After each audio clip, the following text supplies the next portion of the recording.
Welcome to the Zimmerman Podcast with your host, CEO, wedding professional, educator, and mom, Jessica Zimmerman. This is a brand new Zimmerman Podcast miniseries, Sleeping with a Stranger Under the Cover. In the next few weeks leading up to the release of my memoir, Sleeping with a Stranger, we'll be taking a look under the cover as I share insider information about the story and process behind my memoir, Sleeping with a Stranger, which releases May 7th, 2020. I'm sitting down with Rachel, who will be interviewing me about the deeply personal and never before shared details of my journey through living and writing Sleeping with a Stranger. So let's do this. Let's go under the cover. So let's talk about kind of the audience for this book. Obviously, whenever you put anything out in the world, your Zimmerman family, your students, this podcast audience, that is kind of first and foremost in your mind and in your heart. But who were you thinking of when you wrote this book? I know that you had sort of this compulsion, even when you were going through this really tough stuff, that one day you would share this and that it would help people and that it would make people feel less alone. So can you tell me more about that? Who is this for? Okay, so I think first and foremost, I just want to say that after writing it, of course, you can think about people who it might be helpful for. But I think before even writing it, I didn't start out writing it for other people, meaning I feel very strongly, have always felt, do feel, will continue to feel that this story was given to Brian and me. Like this experience was given to Brian and me because I guess I would be able to, write it and get it out there, and that he was willing for me to share it. And I think that, my only responsibility in this, I genuinely feel this way, is to get it written, get it printed, and get it out in the world. And that's it. Like that's I'm done. Then I can kind of dust my hands off and move on to the next thing, whatever the next thing is. That really is how I feel about it. I think if I were to go into the book thinking that I had to help people or connect with people, I think it would be a very different book, because then I think you come from a place of wanting to give advice and those kinds of things. And I didn't want to do that. Like, I really just wanted to share my experience from my point of view. And if people connect with that, then great. And if they don't, that's okay too. But there have been a few people that I have let read it early. And what I've heard from them is that they immediately thought of 2 or 3 people that they wanted to buy it and give it to. So that, in that essence, that's why I say this is just bigger than me, because there's not a single part of me that thought I want to be an author and write a book and publish a book. Like that was never in the plans or in my plans. And so, but I mean, now that it's written and now that a few people have read it, I think that if you ever have struggled in your marriage or a relationship, you may connect to this book. If you've ever had to be a caretaker, or if you know someone who's been a caretaker and you've ever had questions like, I wonder behind closed doors what's really going on, well, you're going to like this. I think if you've ever struggled with, who you are, if you've ever had to deal with death, just the struggle of wanting to have it all and not lose things and to be in control or if you one day look in the mirror and you don't recognize yourself anymore, or I don't know, I think there's a lot of different things that people can find connection with. But I also feel really good in my decision of just knowing that that's not my job, is to connect with anyone, that my job is simply to get it out there. And can I say, and we'll probably talk about this at some point, writing it, that's one small thing. Like not that it's small, but that's just one thing. Like actually getting it to the finish line, I can see why there are millions and millions of books that have been written and have never been published. It's no joke. And I think that I have just committed. I said when it came to me so clearly, I said, okay, I'll do it. I'll write it and I'll get it out there. But that's my only responsibility. And so I kind of am just okay with that. I don't know if that's the answer you were hoping for, but that's what I have. No, I love it. Having read the book, I think that's one of the things that I love about it is it's not prescriptive. It's not telling you what to do to fix your marriage or to run your business well or to be a good caretaker. It's not a self-help book. It's not, this is what you should do to have a better life.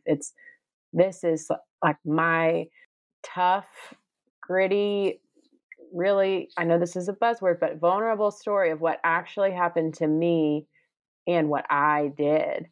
But I think because of that, there is so much to glean from it. Can I tell you a few of the things that I love about it as a reader, the things that I connected with? Yeah, I want to hear it. I don't think I've heard this. I don't think you have either. Well, I mean, I'm not going to get like too into it, but I think that as an entrepreneur, I really related to it about the struggle of kind of seeing your days as just one massive to-do list and not actually really living them or even asking yourself, what do I even like doing? Like if I had my ideal day, how would I spend it? And I think especially as female entrepreneurs, we get so caught up in trying to run the race as best as we can because we think there's these like limited amount of spots for us in the business world that we kind of get caught up in that and stop asking ourselves, like, am I the person I want to be? Like, what happens when I get what I thought I wanted this whole time and I don't recognize myself, like you said, and that stuff that I thought I wanted isn't really going to fulfill my like deep desires anyway. So one of the most poignant parts of the book, I think, is when you have what you thought you wanted, and because there's other parts that have maybe fallen by the wayside because you were seeking the thing that you thought you wanted so badly that it wasn't that fulfilling thing you thought it would be. Like there's this kind of list that you have throughout the book of like, if I could just have this, then I'd have everything I wanted. But in search of that, you lose your own physical health and wellness, your mental health and wellness. There's, some relationships that fall by the wayside, friendships, things like that. And I just learned so much about that. And it was really convicting. And Can I say something real quick? Yes, please do.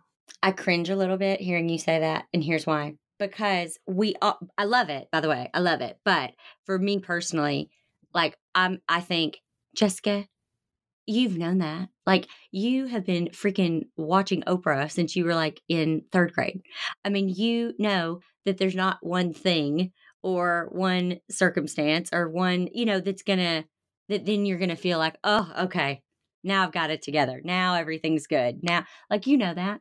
But the fact that you can know something, Right. but do you really know it? You know what I mean? I don't know. It's like you can hear something and you can believe it and you can think that you're practicing it until you look in the mirror one day and realize, nope, haven't been practicing that at all. It's like a sneaky little attack. It's so sneaky. Yeah. It's like you think this is my destination, and then I'll start, going on the path to get to that destination. And then I don't know, it's almost like it's easy to know something is true and then it's very hard to act like it's true. Like to trust really that what you think you want isn't going to fulfill all of your desires. And it's just so hard. And I know that, and you know that, and we still find ourselves like, it's not like you make one decision and then you live your life the way that you want to live it and you become the person you want to be. It's like a daily thing of, am I going to choose what I want most or what I want now? And it's really, I think you say it all the time, but it's a discipline. It's not motivation, it's commitment. Like what do you really want? And are you willing to be uncomfortable now? Which means it might not be like doing what's easy. It might be that you are doing hard things, but it's in pursuit of a life that you don't really want to live. So I think that's why I liked it so much, was because it was such a check for me, because I know that too, theoretically, but practically, I have to check in with myself every day. There you go. That's the perfect way to say it. Theoretically and practically. Absolutely. Okay, what else did you like about it? Tell me more. Oh, that's it. Just kidding. I'm just kidding. What do I like about it? It's funny. I think that there's a great balance of, very heavy stuff, very cringy, not cringy, but like you feel heartbroken for the characters, to the point where I have to think about them as characters, not about people who I've met. But at the same time, there are moments even in that of humor and lightheartedness. And I think that's a great reminder for me that, like, you cannot have joy without the deep, deep pain. You have to kind of just sit in it. And there are things that happen that I'm sure you would never want to relive. But like, because you've walked through that, you can now have deeper joy and deeper, just like, when you wake up, it's brighter. And if you hadn't walked through the really tough stuff, you wouldn't be there. And you go through a period in the book of kind of ambivalence where you just feel kind of numb. And I'm sure physically, mentally, emotionally, spiritually, you were just overloaded. Like there was nothing else left to feel.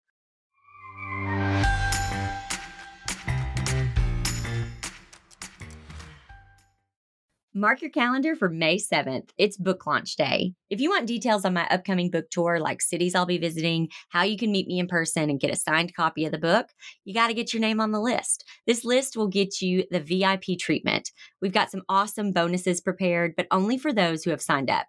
Go to sleepingwithastranger.com to become a VIP today.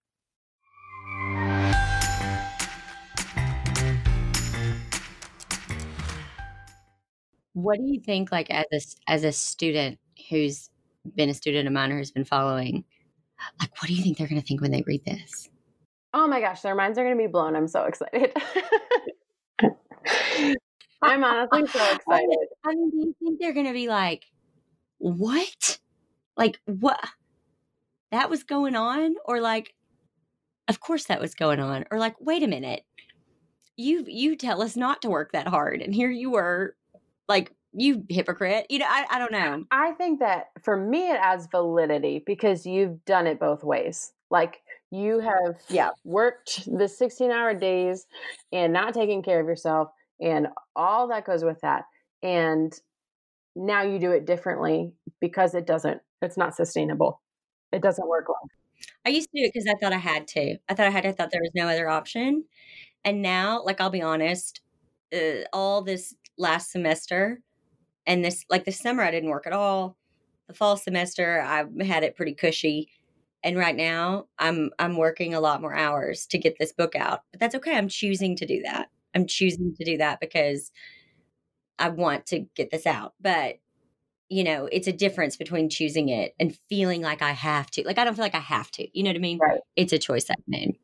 And there's something different about when you feel control over that decision versus making decisions because you feel out of control.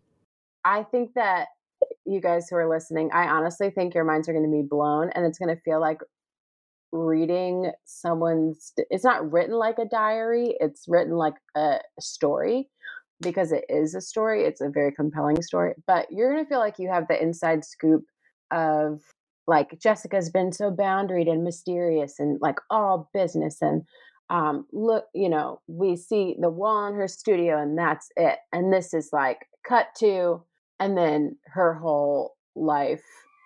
And I cannot wait for all of you.